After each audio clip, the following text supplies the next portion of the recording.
last night I was hanging out with a group of people from the church, and we came up with what was maybe like a timeless debate, one that is often argued in sports bars across America, and came up in our conversation last night, which was what is better, drums or flats, when it comes to wings. And it was interesting. I've been dreaming about the Enneagram since we started this series. It's all I'm thinking about, numbers are running through my mind. And I was thinking about how everyone addresses this question differently. And last night, as this question came up, there couldn't have been three more different sets of responses to this question that, for me, I thought was maybe the most simple question that's ever been asked. But watching people engage in this, some people in the room were waiting to answer till they defined what a wing was. Some people were waiting to answer before they knew what the room wanted. And other people were like, this is objectively the right answer, and I'm going to give this to the group. And so I wanted to share a little bit, because there's different types, right? So there's the different triads, which is what we're doing in this series. We have the head triad, which thinks a lot. We have the heart triad that feels a lot. And we have the gut triad that, we have the head, the heart, and the body, right? And so they kind of engage different ways. One feels, one thinks, and one just has intuition in this. And so in the room, we had a couple of different people represented. And so the twos in the room, so this is our heart people. And I actually don't know if there were any twos specifically in the room, but this is maybe what they would have said. They would have had the surface question. They would have been well, the surface question is drums or flats, right? That would have been the question they had. But there would have been a premature question they would have had to answer. And this is what was interesting. Everyone had a premature question they were answering before they got to drums and flats. For a two, the helper in the heart triad, they would have said, who is in the room and what do they need? So they might love drums, drums through and through. But if they're with someone that loves them more, they'd be well, I want you to have that. That would be the question that they would have to answer. Because for them, what matters is relational stability and relational connection. For me and Chris, we're in the room, I would say more eights in the room. And so we had an idea of what it was. And so the question is drums or flat. But the real question is am I free to make a choice without being boxed in and being told what I have to do? And Chris said this. He was a lot of people ask when they talk about drums and flats, I want to find someone that matches me because I want them to agree with me. He's I don't want that. I want a flat person because I'm a drum person, and then we can split it up. They take all the crappy ones, and I take all the good ones. That's a very eight answer right there. And then Alex is a five. He was in this room with us, and the question presented to him was drums or flats. But the question that Alex heard was, what is a wing anyway? What is a wing? And Alex went on what I would say was the best 15-minute TED Talk I've ever heard about what a wing is. By the end of it, his answer was something to the effect of, well, if it's a fried chicken leg, then I want the wing. But if it's a small thing, I want a flat. And we're well, those aren't wings, brother. What are you talking? But for him, his underlying question is, what is a wing? But he wanted conceptual clarity. He wanted to know what question we were really asking. And this is a low-stakes example. But for our people, when we look at this, we could look at something really, really different. And we're all asking questions. Our fives, they might say, don't make me answer until I know the terms of the conversation. For our twos, they say, don't make me answer until I know how it's going to affect the room around me. And for our eights, they might say, don't make me answer if I don't actually get to make the choice for myself. Don't make me have to answer something if I don't really get to choose what the answer is. And so when we're going through this series, and I use that as an opening illustration because I think it's low stakes and funny and just happened. But also it's one of the things we're trying to do in this is remove defensiveness. We don't want to be defensive. We don't want to be combative. We want to be expansive and invitational in how we look at this. And I even use twos, fives, and eights in this as an example. But I just listened to a podcast this week. It was actually 10 years old this year. It's the Liturgist podcast. It has Michael Gungor in it. He's a great podcaster. And he had Ian Crone on, who has written a ton about the Enneagram. And in here, he's think about it like a color wheel. And say that eights are red, the color red.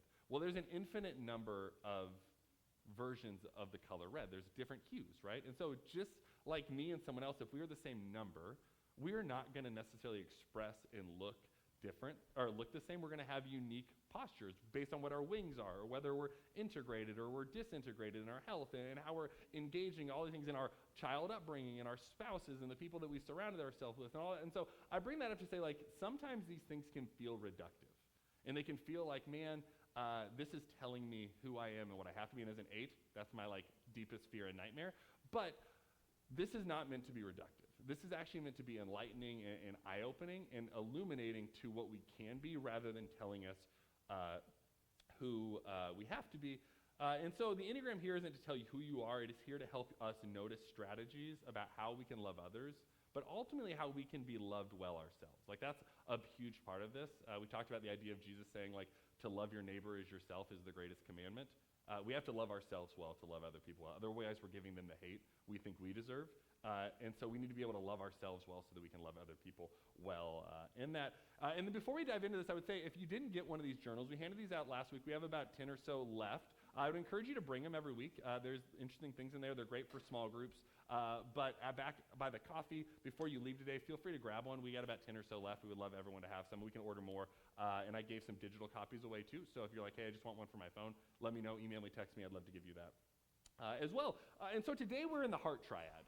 So we're zooming in on the heart triad. This is our 2s, our 3s, and our 4s. And does anyone know if there are 2 or 3 or 4? Do we have any 2s, 3s, and 4s? Okay, so we have a couple. Yeah. So 2s, 3s, and 4s, and all of what I'm going to say, sometimes the Enneagram naturally can come across very negative. I sent my wife a podcast about 6s, and she's like, I just felt like I was relentlessly bullied for like 90 minutes. That is sometimes what it can feel like. And so know that none of this is me being negative, just trying to show you the pros and the cons and the healthy sides and unhealthy sides. But 3s in the heart, or the heart triad in general, they're some of the most image-conscious people in the entire Enneagram. Like, the way that the world perceives them is something really big. Now, that expresses in different ways for our 2s, our 3s, and the 4s, but the heart triad is very interested and very conscious of image and how they're perceived. And it's not because they're shallow. Like, there's actually not a shallow level that's driving this image base. It's because love and belonging are very sacred to them, and the way that they feel love and belonging is by being seen. Now, the way that they feel seen is a little bit different, but they're image conscious because the only way they know how to feel secure and know how to feel safe and know how to feel loved is by being seen, by their work, by their partner, by their country, by their religious organizations. Like, being seen is a huge part of that. In the heart triad, they have one shared question that they have guiding them. It says, am I seen and am I loved for who I really am? Am I seen and am I loved for who I really am? And I think our heart people, our 2s, 3s, and 4s, you might feel that. Like, if you say it, like, that's actually a question I've asked before. Like, I want to know if I'm seen, but I want to know if I'm really loved for the person that I feel like I am. We talked about last week 5s on the Enneagram. They're not, this is here. Sorry, I'm mixing them. There's a lot of numbers in this Enneagram, so we'll get into this in a second. So for our heart triad people here, they're asking us, it's not self-loathing, it's not shame and guilt, but they are wondering if their love is conditional. They're wondering if the love that they get is just based on what they produce or how they love or how unique they are. Like, they wonder these sorts of things. And again, it's not necessarily self-loathing or guilt, but it's based in shame, which is, as you see, it says heart and shame. Like, shame is one of the biggest drivers negatively for these people in this triad for this. And so I'll give you a little overview. We'll keep these guys on the screen here for a second. But our helpers are the 2 types. So our type 2s are our helpers. And for our 2s, they walk into a room, and you would know it too, maybe if you've seen one. They walk into a room, and they immediately lock in on individuals. They read eyes, they read tones, they read energy, and immediately have a sense, as they walk into a room, who is okay, who is not okay, who is doing well, who's thriving, who's really struggling. They have this innate sense to be able to, without people even saying a word, walk into a room and sense the relational, the emotional temperature of it. My mom is a 2. She would walk into a room, and this used to like piss me off as a kid, but she would walk into a room and she'd see me like, Danny, you've got sad eyes. And I'm like, my eyes are fine, Mom. But she was right. Like, she could tell when I was sad. Like, my mom could tell this immediately. And 8s go to 2s when they're healthy, but unhealthy 8s are often really bugged by really healthy 2s. And so we have a somewhat of an adversarial relationship. But 2s are really good at this. They sense emotion really, really well. And they have this underlying belief that twos hold. They say this: if I meet your needs, then finally I will have a place here. If I can meet your needs, then I'll have my place. And for twos, and this is a good thing, but it can also be a bad thing, because twos, if they don't feel like they're helpful, they don't feel like they're helpers, they don't feel like they're needed, they feel really hurt, they feel really shamed, they feel really ostracized, and they have a hard time knowing their place if they don't have a helping need to be able to meet. For our threes, the threes are the achievers. And for our threes, they walk into a room and they're scanning the whole environment. They're looking around, and subconsciously they're asking themselves, who do I need to become for this room to admire me? And this isn't like vanity, and this isn't being like a social chameleon in a bad way, but like they find security and love through being seen through admiration, through successes and things like this. So they walk into a room and they say, who do I need to be for the room to admire me? They can adjust their image, their tone, their energy, and they morph into the version of themselves that they suspect will be celebrated and admired the most in the room. And as the screen says, their underlying belief is, if I am impressive enough, then I will be loved. Like, if I can impress and be admired, then I will be loved. And again, for threes, I think threes get a bad rap sometimes, like seen as like very vain, very image conscious, or like the finance bro in the Patagonia, like slamming whatever going through Midtown. Like, they certainly care about success, but it is a sense of security for them, and a sense of giving something to the world, much like the two. They want to help people, and that's how they feel loved. A three finds the way to be seen the most is by successfulness and being able to have the optical measures of what that looks like. And then for our fours, the individualists, they walk into a room and they immediately feel different than everyone. They notice who feels authentic and who feels performative. They can like suss out pretty easily like who's just pretending and who is actually who they say they are. They don't want to be the best in the room. They want to be the most unique. This is what I was about to say earlier. Like, if they entered a contest for like a picture, if they were like a photographer, they don't want to win best photo. They want to win most unique photo. They want to be seen as different from the people around them. And their underlying belief is, if I'm truly known, then maybe I'll fully belong. And that comes into the unique thing. Like, fours are really interesting because they feel more than many of the other numbers like they are people that were dropped into these bodies, and everyone was given full puzzle pieces. And they were the only ones without one, and they look around and they can't quite figure out what it is, and they can't quite figure out why it is, but they're like, if I can just find the missing piece, and if I can be truly known with or without this, then I'll finally belong. But fours, more than many other ones, question their seat at the table. I said this about our last group. This triad as a whole, the ones we talked about last week, question their seat at the table, specifically sixes. But fours fall in this as well. They wonder, like, will I belong, and how will I fit into this? But for these groups of people, like they're very interesting and unique about how they give love and how they engage people. And so going back to twos love through need. They love through need, and like by that I mean like meeting the needs of other people. They genuinely care. They have emotional attunement to what's going on. They're often the social glue of the community. So if you've ever had like someone in your group or yourself maybe like got an injury, like when I tore my ACL here, all the people that organized my meal train or were like bugging people to do it, they were likely twos. Like, twos are the people to show up. They're the ones to like buy you flowers. They're the ones that like text you on your anniversary that you forgot about to tell your wife happy anniversary. Like, twos care about you and they think about you and they love by showing up, and they show love by being kind of the glue of their community. They're intimate and they're connected. A great healthy two is Mr. Rogers. Like, Mr. Rogers is like quintessentially the most healthy two. Like, this dude just sat with people. He cared with people. He had this childlike spirit about him, but he also had this like adult seriousness and wisdom, and they were not at odds with each other. And like, you would see this if you watched him. Like, he would speak truth to these children, but he was talking to children, so it was like disarming because he was so kind and childlike, but then he was saying these profound things that like no one else was saying. Like, twos have this unique ability to hold childlikeness and seriousness in the same level together. Now, the shadow side of a two, everyone has a shadow side. They can be emotionally codependent. They can help to be needed, and so they might do something so that you will reciprocate it. And again, like for certain people, again, eights, we don't like to be manipulated. So if someone's helping me and I know they're helping me to be helped later, that is a very off-putting to me. And an unhealthy 2 can be someone that's helping just to be helped later. They often have unspoken expectations about what they want, again, helping to be helped. They might really be kind and show up in this really profound way, but they never named that they have all these needs that they hope to be met as well. And not like a tit for tat kind of thing, but saying like, well, why don't people care for me the same way I care for them? That's like a deep question 2s often ask. They just don't get why the world doesn't see through the lens of caring in the same way that they do, because it's so natural to who they are as a person. And just a little like bit of pastoral critique, women are often mistyped as 2s, especially in the evangelical, more conservative churches. Like women can be told they're 2s.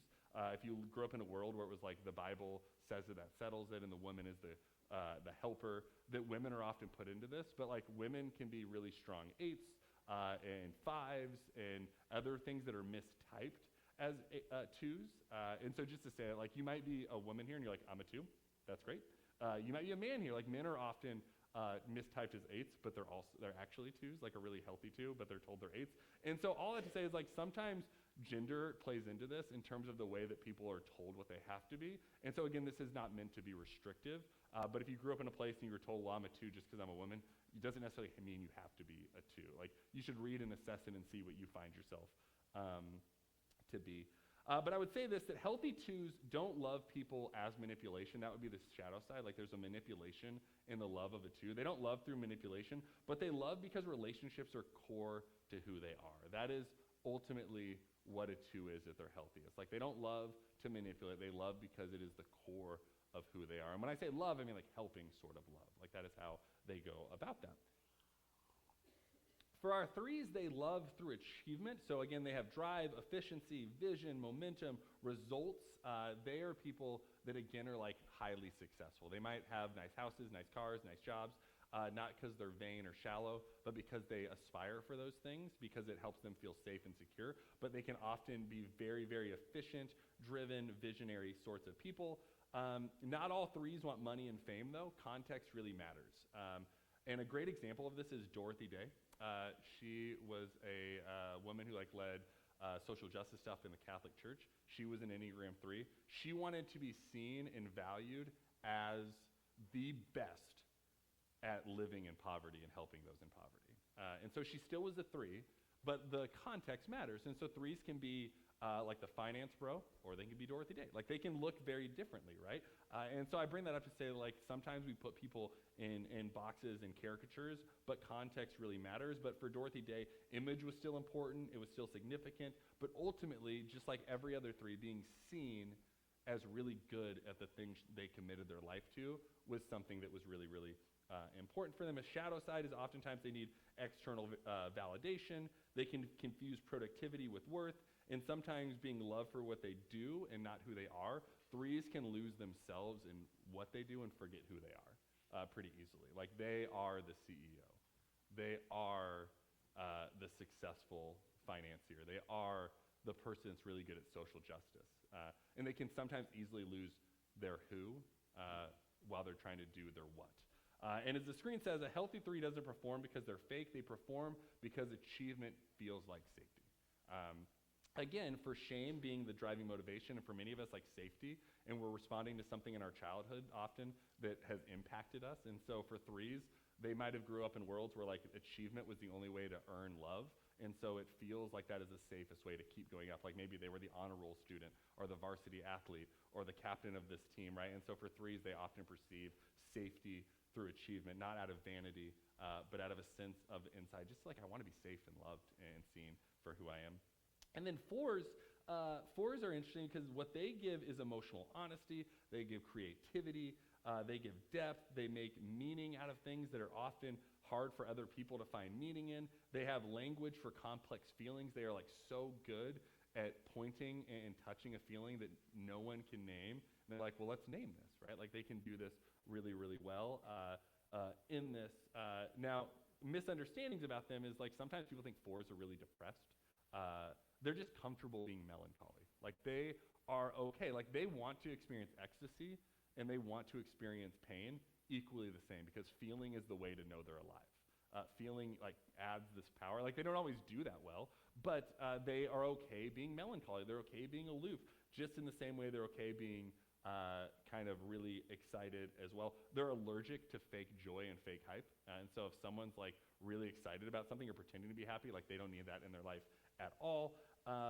And they feel in an hour what like someone like me might feel in 6 hours. Like I would like go through like a whole day, be like, man, I felt an emotion today. And a 4 might be like, I felt that and 900 others 15 minutes ago, right? Like 4s feel across the board as they go into this. Ian Crone, as I mentioned, is a 4, and he, on this podcast, he said that the 4s often sense in them that something is missing in them that everyone else has. And so again, like they're searching for this missing puzzle piece that isn't there. And so the shadow side is they might have comparison. They might sense that something essential is missing in them, so always feel a level of completeness, like they're searching for the next thing. They have push and pull relationships. Sometimes they push you away so that you can't leave them, like they force you to leave, but then they'll pull you back because they're afraid you're going to leave. Like there's this constant kind of push and pull. They never want you to leave, but they're somewhat always testing what you're going to do in this as well. But 4s are really interesting because they produce some of the world's most beautiful art. They produce some of the most, but they're also some of the most like tortured artists. They live some of like the most tortured lives because they're searching for something and chasing happiness because they believe others have it, and they might have access to that, and they're producing these really good things and seen as really successful. They're optically very valued, but sometimes they haven't done a lot of inner work to feel really loved.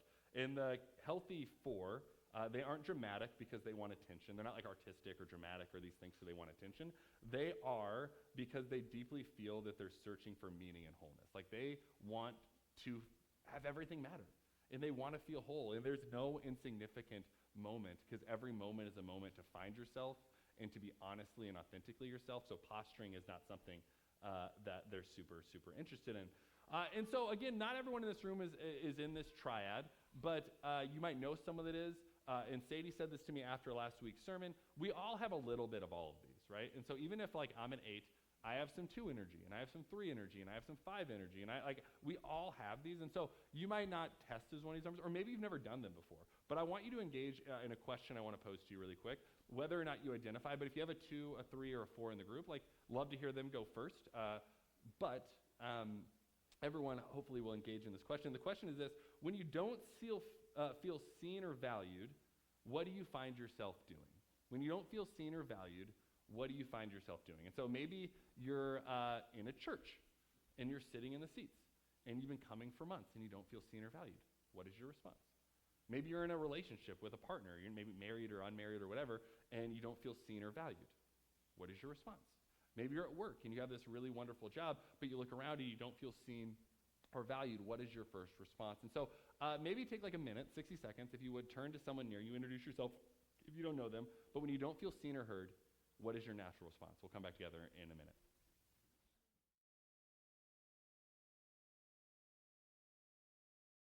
If you would, you can open up your Bibles to John 4. We're going to be in verses 18 and 19. It's on the screen as well, so you don't need to open your Bibles. But it's in the app. We're not like proof texting by pulling up a small, so read the whole passage. But this passage, I think, resonates with our heart folks pretty heavily, our 2s, 3s, and 4s. And we'll read it and we'll go through it here in just a second. But here's the passage, 1 John 4, 8 and 19, 18, 19. It says, "There is no fear in love, but perfect love drives out fear, because fear expects punishment. The person who is afraid has not been made perfect in love. We love because God first loved us." Now, there's some interesting things in here, right? Like, this isn't talking about fear as terror. This is talking about like fear as punishment and as rejection and as love being withdrawn. And this is 2, 3s, and 4's biggest nightmare, right? And so hear this in this first line of what we hear the author here saying, like, there is no fear in love, but perfect love drives out fear. I think that's true. Like perfect love, United Methodists and Wesleyans talk about love. It's not like being perfect in love without sinning, but like loving ourselves well in a way that we understand ourselves and we see our shortcomings, we see our sin, we see other people's, and we can navigate it more authentically and visibly, even if we fail at executing that at sometimes, but we have a lens for it. But here the next line: fear expects punishment. that is the 2, 3, and 4's like mantra in unhealth. They often feel that they have a fear of punishment because if they don't love well enough, and all of this is loved for the 2, 3s, and 4, it's about love, and to some degree, or being loved, that if I don't love well enough or I'm not producing well enough, then I'm going to be punished. And the punishment is the retraction of the love that is given. And our author here is saying, like, that's just not true. Like, we are loved because God first loved us. And I think that's an important caveat for us to say in here. And it's not even a caveat. Like, that's the good news. That's the story, right? It's not an earned love or a reciprocated love. It is a love that is freely and honestly given. And so what I thought I might do is tie this back really quickly. So a 2 might say if I stop giving of myself or whatever, I'm going to be forgotten. A 3 might say if I stop achieving, I'm going to disappear. A 4 might say if I'm fully seen as my unique self, I won't be loved. Like, these are things that they might be saying. And again, it's a fear of punishment and rejection, which often means that they view love as a reward, though love is not a reward. They view love as a starting point. That would be a 3, but it's not. It's just the point. They maybe view image and losing image as losing security, but it's a part of being this human experience, is like the building up of our image and the reconstructing of it and the shifting of that. And so as we ended last week, I want to give us like some mantras. And these are mantras for our 2s, 3s, and 4s, but also mantras for us if we're not those. Be like, well, this is what's going on in their head, and they're saying, how do I love them well? And for our 2s, your mantra might be, I am loved, and I don't have to earn it. I would just end with I am loved. Actually, you could just put a period there, like I am loved. I think that's like more theological than anything I've said today, but you are loved. But your mantra, I am loved and I don't have to earn it. Like, and what I would challenge you is move from helping to receiving. That doesn't mean don't help. You were like wired to help. You walk into the room, it's who you are. Like, you know how to do that. Don't stop doing that. But believe that you can receive, and receiving is not an abdication of your duty to help other people. Like, the best way you can help is by letting others help you, like receiving in this. And so practicing asking for needs. Sometimes 2s are the worst at verbalizing their needs because they're so attuned to other people's, which is their superpower. But then sometimes you turn that volume up, you stop listening to your own needs, right? And so being able to listen and verbalize and articulate who you are and what you need, let others care for you, surround yourself by a tribe of people that really, really care for you. 2s are surrounded by people. They love so well that people are drawn to you. Like, you're some of the best leaders and cares. Like, people want to be around you. Like, let those people that care for you love you. Sometimes 2s don't think they're surrounded by people and no one really loves them. And then everyone else that's around you is like, you have a lot of people that love you. Like, let those people love you and try to listen to the voices that see maybe what you don't have eyes to see, and learn that love doesn't disappear when you stop giving love. Would be a challenge that I would give you. For our 3s, I would say move from doing to being. And your mantra might be, I am enough. Again, you could put a period right there. But I am enough even without producing. Like, I don't have to keep going up and to the right to be valuable. Practice rest without justification. 3s will often say, like, well, if I rest, I'm not moving forward. And if I'm not moving forward, I'm losing. And if I'm losing, I'm not valuable, right? And so realize rest is important, and rest without justification. Rest is not laziness. Rest is caring for yourself so you can be effective and you can be successful and you can do the things that you've uniquely been wired to do. Name exhaustion honestly. 3s will just burn themselves into a pulp, or grind themselves into a pulp, and then look around and be like, man, I burned myself out. Like, name those expectations. Like, your friends see it. They're like, you're burning both ends. And they want to help you. But if you can name it, it helps them care for you. Like, being able to name that and be able to walk in that. And remind you that silence can help remind you who you are. Like, 3s hear a lot of noise.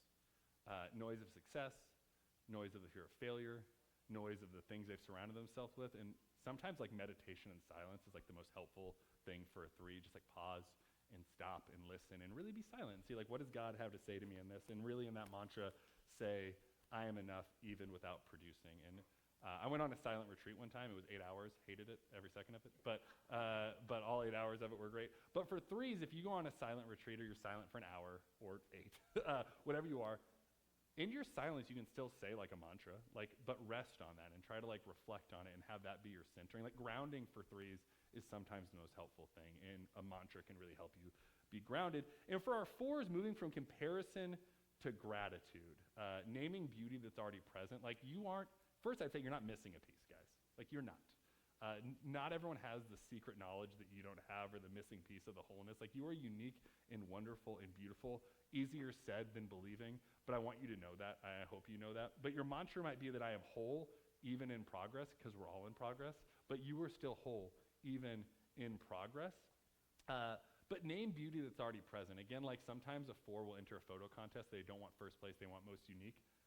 You won first place. Like, be excited about that. Like, name the beauty and the joy in the present. It doesn't always have to be the next thing or the most unique thing, but name who you are. Stay grounded in ordinary joy. It doesn't always have to be uniqueness. It can be ordinary, boring stuff. And let happiness be simple, not just symbolic. Like, sometimes our 4s can make emotions a symbol, but they can be simple sometimes. Like, where are the simple joys? Where are the easy joys? Where are the simple pains in that? There's a little bit of, sometimes I sense a little bit of 4 in me, but it's like the me wanting to like feel the full spectrum of emotions. And like when I'm the most healthy, like I'm like, what movie can I watch so that I can cry tonight? Like, I need to feel emotions, but I like, don't want to sit in that, but I'm just like, I need to cry, so we're going to turn this on and I'm going to cry. Currently watching The Good Place, bawling every night. Love it. But it's like my favorite show. It's my happy place. But like, if you know me, like Danny won't ever cry, right? Like, I'm not a very emotional person, but on my couch at 9 p.m. while I'm watching The Good Place, I'm a baby, right? And like for our 4s, I think being able to say like, where can we find simple happiness? And maybe we have to manufacture it. Like, it's like, that's not inauthentic to manufacture it. But you are whole even in progress. And tying back to 1 John, I would say that fear loses its power when love comes first. Like, full stop. It loses its power. When love is the driver, fear loses its power. It does not mean fear does not exist. It does not mean it's not there. It's always going to be there. But the question is, like, how do we help it lose its power and stronghold over us? Like, letting love lead helps us release the fear and the power it has. And shame begins to loosen its grip when love feels secure. Again, for our 3s, 4s, and our 2s, 3s, and 4s, like, shame has a grip on us because we feel like we're going to lose love. And it begins to loosen its grip when we believe that love is actually secure. And I guess I'll end with this.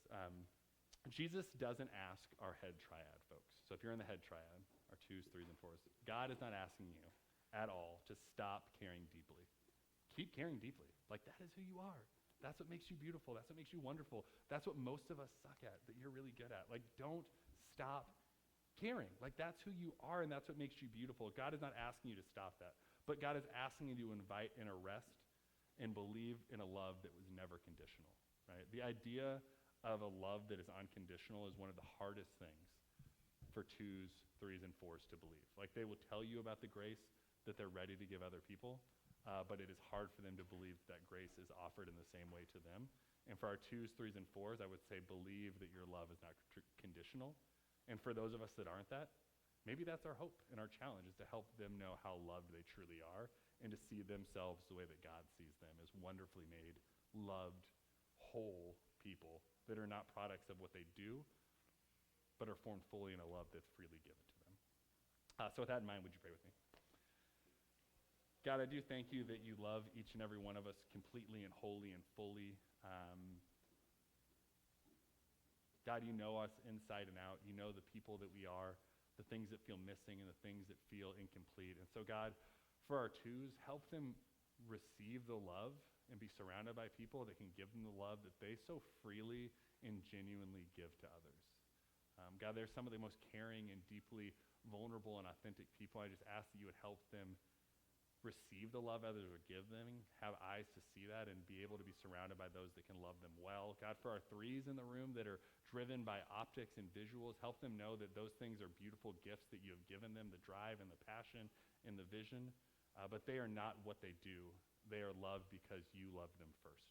And their production is great, but it is not the driver of the love that you give them. And for our 4s, God, my deepest prayer would be that they would know that they are not missing something that everyone else has found.